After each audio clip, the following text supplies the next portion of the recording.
I go to the Airstream, I open it up, and right away, I notice a problem. Good morning, YouTube. Welcome to our full-time RV Airstream lifestyle. We are currently in New Mexico. We started off in Cincinnati. We've been doing this lifestyle since early January. We've only been traveling though for a couple weeks. I love it. However, as you will hear in this video, we suffered our first struggles. Coming from Oklahoma to New Mexico Today makes me want to rethink this entire let's live in an RV lifestyle. All right, let's start with the positives. We are in New Mexico and it is beautiful. We are on BLM land, or possibly National Forest land. The boundaries kind of are close to each other. I'm not exactly sure which one we're on. BLM is Bureau of Land Management. If you are not from the US, or frankly, even if you do live in the US, you probably still don't know this, but there is a lot of federally owned land, specifically out west, that is kind of like the Wild West. There's not any rules. It's not that there's not any rules, but a lot of the little nuance rules that states have and city ordinances, like noise and drones and even certain other activities that you can think of, a lot of that is allowed on this type of land. Now, the biggest draw to me personally to this land is that it is free to camp on. You can do dispersed camping 100% free of charge, in most locations that I'm aware of. If there's locations that you have to pay, I'm not aware of them. What that means though, dispersed camping essentially, and I'm not the camping expert, you will have to be fully self-sufficient. There's no electricity, there's no running water, there's no bathrooms, although strangely enough, there actually is some bathrooms not too far from here, and I don't know if that's related.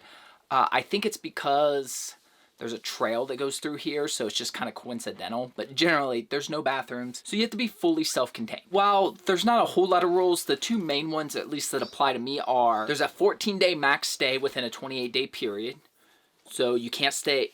After 14 days, you have to go so many miles away. It's like, oh, well, I'll just move 10 feet. No, it doesn't work that way. And leave no trace. So anything you bring in, you take out. That means when we leave here, I load up all the trash and put it in the truck, which is actually already in the truck. In fact, it's in the cab of the truck just in case there's any animals at night. I don't want them smelling it and ripping through the bed cover, so I actually put it in the truck. Let's talk about the disaster that was getting here. The original plan when we left Oklahoma, I knew that to safely get here with the pups, it was going to be a 3-day drive. All fueled up. You boys ready? We're going to hit Texas today. You ready to see Texas?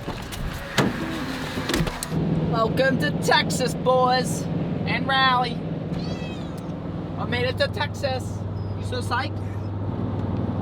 He's thrilled. That meant we were going to have to spend 2 nights somewhere. The plan was to spend 1 night west of Oklahoma City, which we did. It wasn't going to be anything fancy, just a Walmart stay. It was in Emerson, I think, is where we stayed.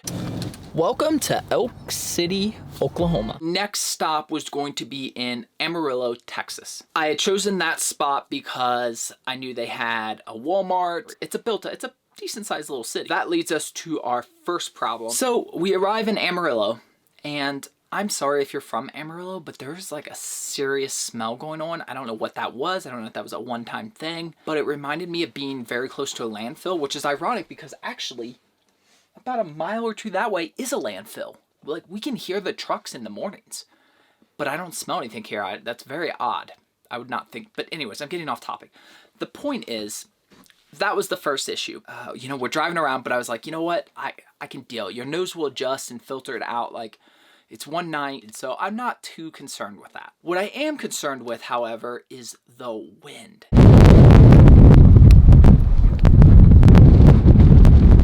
The wind is just atrocious, and it's that wind where it's just so annoying that when you're walking, it doesn't matter which way you face, you're still just getting smacked with the wind. So first of all, that's annoying. I couldn't let them off the leash at the park. First of all, there was bird droppings everywhere. Second of all, because the wind is so loud, I wasn't confident that they would be able to even hear me if I yelled a command. I just didn't feel safe with that. I was like, you know what? All right, we're just gonna make do. We're gonna get out, we're gonna do a leash walk. This isn't gonna be as perfect as I thought, but we'll make it work. All right, first thing I do anytime we stop like this is Rally Cat. I get her into the Airstream. Pull into the park. Pups are obviously excited. They're ready to go. I go to the Airstream. I open up, and right away, I notice a problem. Water. Well, water is never what you want to find. I'm hoping it's because the ice melted that I forgot was in here. That's never a good thing to show up. So my initial instinct is the fridge. Something has spilt or the ice cubes have melted. Because I forgot I had ice cubes in there. I should have taken them out ahead of time. Whatever. So I open up the fridge slowly, fully expecting stuff to just pour out of this thing, and nothing. Actually don't see any water in the fridge. Okay, so that's even more disturbing then.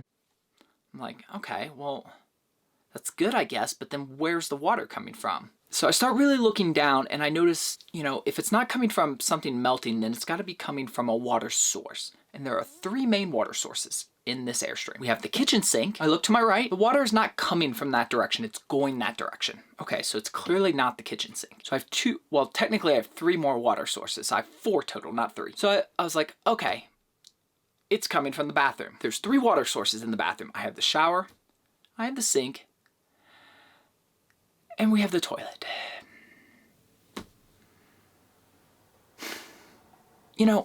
I've learned a lot already. We've been on this for a really short time, but I've already learned so much valuable information. I'm getting really good at coming up with unique ways to conserve water. There's one way that I came up with that has now been banned for life, and that is saving water in the toilet. We don't do that anymore. See, if you want to go to the bathroom, you need to put a little bit of water in there, unless you just want things to get really gross really quick. So it has the ability, you can press the lever down partially and it'll put water in there. Well, throughout the day, you might be cooking, or maybe you go number 1 and you're like, hey, why waste this water? Just leave it here and then I don't have to waste more water. Seems like a perfectly logical thing to do until you forget to flush it before heading off.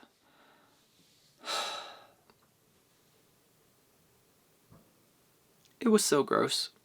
I couldn't even film it because my world was falling apart at that point. That was the straw that almost killed me that day. I've got Lotus in the truck panicking because it's so windy that I know he's in there freaking out. I don't even have to go look. I know he's cowering down trying to hide under the seat. So already I just feel awful for him. So I'm trying to be as quick as possible, get Ralli in here so that I can get him outside, because I know once he's outside and it's all sunny, he'll be fine. But I can't put Ralli in an Airstream where there's contaminated liquids pooling on the floor, not to mention getting on the rug and some other things. And, this last year has been trying for me at times, but gosh, that was like one of the more recent times where I really had to dig down deep and go all right, we're going to get through this day. We're going to make it work. Just one step at a time. And the wind is just terrible. I mean, every time I open the Airstream door, I have to be really careful, because if not, it's going to rip out of my hand and then slam into the Airstream. I get everything cleaned up and sanitized. I open up some windows to let it air out. And then I can go get Ralli. I get her in here, get her situated. So already we've been here 45 minutes at this point, and the pups haven't even gotten out of the truck. And not to mention, Lotus has been having a meltdown this whole time. His heart's racing. Now we can at least get out. And then that's when I discovered that this park is just a disaster. It's a lake that's shrunken down, so there's all this nastiness, and then yet there's still birds and there's crap everywhere. It's so loud with the wind that I can't let them off the leash for fear that they won't hear me on a recall. So it's we struggle. We get through one lap on the leash, which is not going to be enough exercise for them. It's not enough time for Ralli in the Airstream, but between the smell and the wind and everything, I'm like, we have to get out of here. Not to mention, this was supposed to be my lunchtime too. And I know it's not even worth going in the Airstream, because if I take Lotus in the Airstream, he's just going to have a mental breakdown at that point. And I don't blame him, because I'm about to have one. Oh, that's a good boy. How about you, Lo? You hungry? I know, this wind. I gotta get out of here. That's why we're not staying. Screw it. Once we do our lap, I throw them in the truck. I go get Ralli again, pop her back in the truck. She's not happy. She's like, wait, this is only a 25-minute break for me, because the lap didn't take that long. And I was like, we're out of here. We're getting out of here. I don't know what to do, but we can't stay here. I'm not even going to go get me food because it's not like I can go through a drive-thru. That means I have to park and leave them again, and I'm not going to do that because I already feel guilty enough as it is. I need supplies for Walmart, but again, I'm not going to go in and leave them with this crazy wind going on and have freaking out. Whatever, let's just get on the highway and go. And I didn't even know where I was going at that point. I know that I'm stressed to the maximum at this point. Like, I'm just like hanging on. All right, we stopped at the park. That was a complete disaster. I'll talk to you about that in a minute. Right now, I've decided to just head towards New Mexico because it is so windy, which is kind of why the park was a disaster. I pull up Google Maps and I'm just kind of looking for on the map for like what appears to be populated areas. All right, Enzo ate, so that's something. Lotus didn't, but he did drink. You know, this is the hardest part of traveling like this. That anytime I want to kind of change my destination or figure out exactly where I want to go, I can't do it while driving. So it's like all that driving time is just like wasted time. I could be, if I had a co-pilot, could be researching or something. Tried to get Ralli to do it, but she kept trying to take us to hotels. I see Santa Rosa and I was like, that's our target. Let's try to make it there. And we head off. We are leaving Amarillo after a 2-hour stop here, at which point I feel like none of us got anything really out of it. The park sucked. There was just like bird poop and stuff everywhere. To the point that I didn't even want to have them off the leash. Not to mention there was enough people there and enough wind that I was worried that I wouldn't be able to like yell and them hear me. And anyways, I didn't want to let them off their leash. Add to the fact that the water, yeah, that wasn't water. Well, I mean, it sort of was. I feel mentally exhausted now, but we can't stay here. There's no point in staying here. It's so windy. Lotus is just stressing. So even if we stay here, I'm going to be consoling him. I'd rather just drive. He'll go to sleep if we're driving. As we're approaching Santa Rosa, you know, at this point, I'm just exhausted. Mentally, I'm exhausted. Emotionally, I'm exhausted. Physically, I'm exhausted. I'm hungry. I haven't eaten anything all day. It's getting late, and they haven't had any exercise. What was originally going to be a short driving day is now turned into this almost 6-hour driving day. No food for Ralli because, guess what was right next to the toilet was her food. And even though it's an airtight container, I guess from the driving, it had opened up just a tiny bit. Of course it did. So that's all ruined. So I have no food for Ralli. So my first priority is finding a grocery store. There are none. There's some little mom and pop place. I go in there. I have to go into the grocery store. It's the only grocery store I can find. I have a pretty limited selection. So yeah. I think we're gonna go with this one. She's gonna be so mad. I find what she ends up not even liking, but she tolerates enough to eat a little bit of it. And we head up to the state park. I mean, there's not even a Walmart. I was thinking like at this point, we're just gonna sleep in like a Walmart parking lot again. There are no Walmarts. All right, boys, we're gonna go to Santa Rosa Lake State Park. I think we can actually camp there, but even if we can't, if we can camp there, we probably will. If we can't, we're gonna stay there at least several hours to kind of recoup and then drive the remaining 90 miles to Santa Fe. Right, to get Ralli her cat food. So I see a state park. I don't know if it's open. I don't know if there's camping, whatever. Let's just go up there because if that's not open, then I don't know what we're gonna do. We're gonna go to the truck stop or something and I'm just going to, I don't know, sleep for an hour and then we're gonna take off again. I don't even know at this point. Like, like I said, I'm just hanging on by a thread, to be honest. Thankfully, the park is beautiful. Well, the sign back there said it's an Army Corps of Engineers park, so that's exciting. So this should be a pretty nice park, boys. Well, that's pretty impressive. It's a little confusing for somebody who's never done it trying to register for a spot because you have to actually register for specific spots. Takes me a while to figure that out.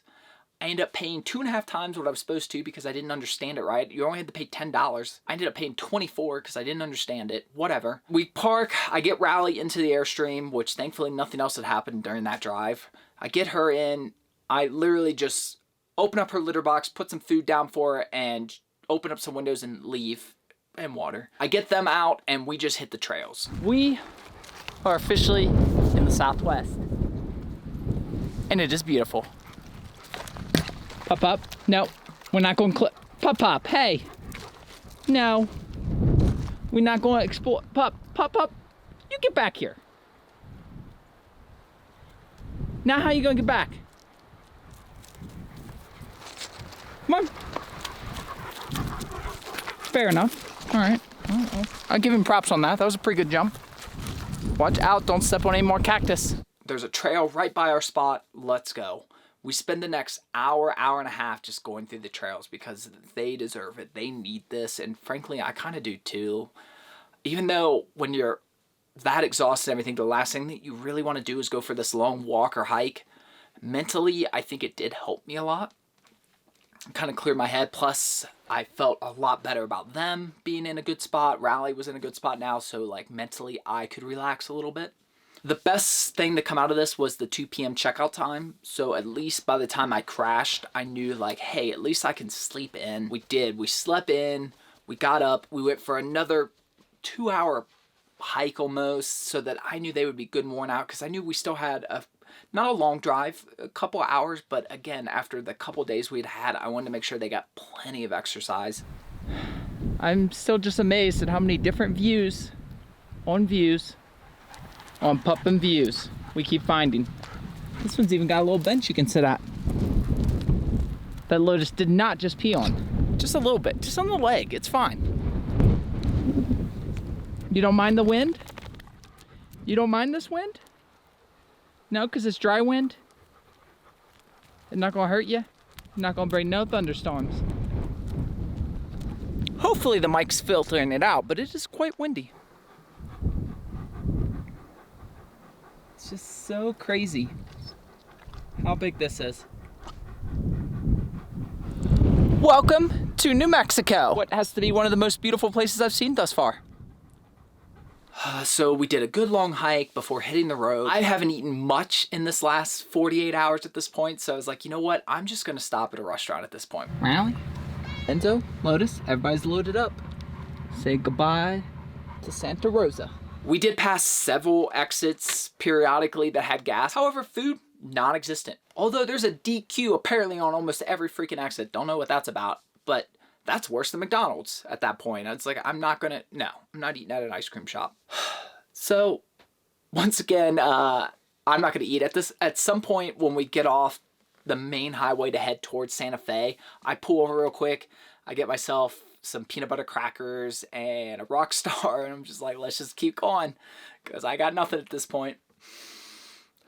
I was a little nervous getting off this exit because when you're coming from the east to Santa Fe, you really have to get off the main interstate and go up like a state route or something, unless you want to go through Albuquerque and up, which is an hour out of the way. So it's like, I'm not going to do that. We are truly driving off the highways now.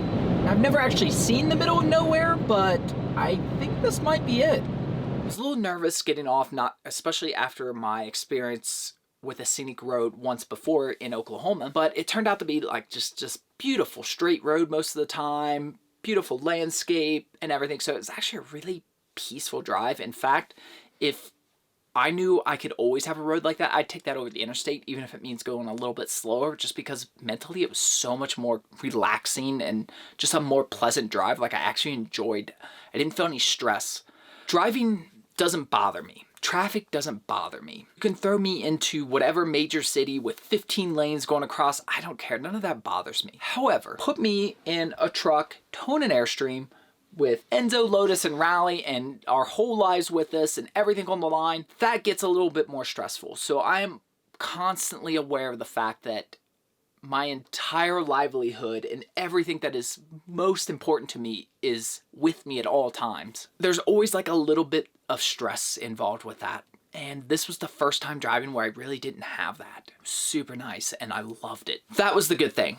We pull into Santa Fe. We've got a couple hours before sunset. Awesome. Except it's not. All right, after the longest kill me now Walmart trip ever, we are headed to hopefully BLM land, and the sun is starting to set. I'm a little concerned, being my first time doing this. I don't know what I'm walking into here, or driving into. Yeah, I don't know, but It's either this or stay at the Walmart, and I'd really rather not do that. So to be honest, I chose Santa Fe because one of the YouTubers I watched talked about how beautiful it was, and I was like, hey, we're heading that way, so yeah, let's just swing into Santa Fe. Okay, whatever. And it is, I mean, it is gorgeous here. And I know a good bit about geography, so I know that these hilltops and little mini mountains that we're seeing are the foothills of the Colorado Rockies. I understand that. Fully understand that. What I didn't really think about though was, one, how high up we are, which that's a whole nother topic that we'll get to. That's not really that big of a concern. But Santa Fe kind of sits in a bowl. Kind of like, oh my gosh, Bourbon Street, Louisiana. But what's the city? Oh my gosh, what's it called? My mind is blanking.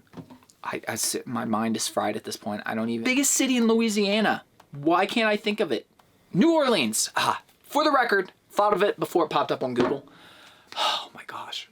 So much like New Orleans, we're kind of surrounded, except we don't have the fear of being flooded here. So what that means is when you have sunset, you have a period after sunset where there's still a lot of light coming through and everything, which you still have that here. However, the sun kind of disappears a lot quicker here when there's mountains all around you. So I hadn't thought about that. That cost me probably about 30 plus minutes of valuable daylight. And when you are driving into BLM or National Forest land, this is unpaved backcountry roads. Really kind of messing with my daylight. I hope we can find it. We got 8 more minutes. Honestly, I have no idea what we're driving into. And we've officially lost pavement. 2.5 miles to go. There's no lights at all, and then you're trying to find a campsite, and I'm trying to find one that's safe enough. All right, first sign of life that didn't look like a murderer, which is what that car back there looked like. Okay, so that makes me feel a little bit better. I don't actually have a specific address. I am literally typing in a forest road into Google, and that's what's taking me. So we are coming out here, and we arrive as the sun is below the mountains when we get here, and now I have to try to find a location that we can camp at, that assuming we're even allowed. Like, I don't even know what I'm walking into or driving into. There might not be another living soul anywhere, or maybe it's not that big of an area and it's all filled up. Like, I literally have no idea what I'm walking into. So the whole time I'm stressed because I'm trying to get here as quickly as possible. And honestly, I'm like 50-50. We might just have to come back and sleep in Walmart parking lot. Like, I don't even know at this point. This is closed to motorized use. I don't know what that means. Well, I mean, I understand the term, but I see another RV out there. Ooh. All right, well, I hope this gate doesn't close on us. I could have done without that right now. Really wishing I would have got that light bar installed. All right, I passed several potential sites, but I can't get up any of them because the Airstream sits so low. I think we found a site here, though. I'm gonna have to back to get out of it because the way you're supposed to be a pull-through site, I think, but that ain't gonna happen. But yeah, we're gonna hurry up and get situated before it gets completely pitch black. Thankfully, we found the spot and I was able to pull in. It's not the best spot, and daylight would come to tell me that later, unfortunately, but we've made it work. It turns out there's a couple gates here with like this weird fence that I didn't really understand when we came in. That on the one hand is nice because I know nothing can come at us from that point of view, but what I didn't understand was that people come and like park there and then open up the gate and go in there, or they drive into there. So it's not often. This is generally one of those situations where in the future, I would pull over and walk or fly the drone or unhitch the Airstream and just drive the truck in, scout some areas. But what little daylight I have is going to be gone. So I'm like, let's just drive slow, do our best, try to find a spot. Worst case scenario, we'll move in the morning. Get here, I do the bare minimum. I put the stabilizers down, I don't unhitch, the pups and Ralli in, and we basically just kind of crash for the night. You know what's funny is, as I retell everything that went wrong on this trip, this portion of the trip, I keep saying trip because in my mind it's a trip, but this is like our lifestyle now. But in this portion, that few day span, it stresses me out even still to think about everything that went wrong. You would think that that's the kind of thing that could really tarnish the memory of, for example, coming to New Mexico for the first time in your life. I think it's a testament to just how amazingly beautiful this area is that I would do it all again. If I had to go back in time and You told me everything I was going to have to put up with, but this is where I was going to end up. It was worth it. And I think that's the moral of this whole RV life that we're doing right now, is that it's going to be stressful. It's going to be hard. Yes, on Instagram and in YouTube videos, it looks amazing, and it is amazing. But just like anything in life, just like pups, you know, the pups are amazing, but they're a lot of work. They're a lot of stress. This lifestyle is a lot of work. It's a lot of stress. Would I give it up? Absolutely not. Would I give them up? Absolutely not. I will find a way to make it work, because once all the dust settles, and I do literally mean dust here, it's so peaceful. We'll see you on the next one. Later on.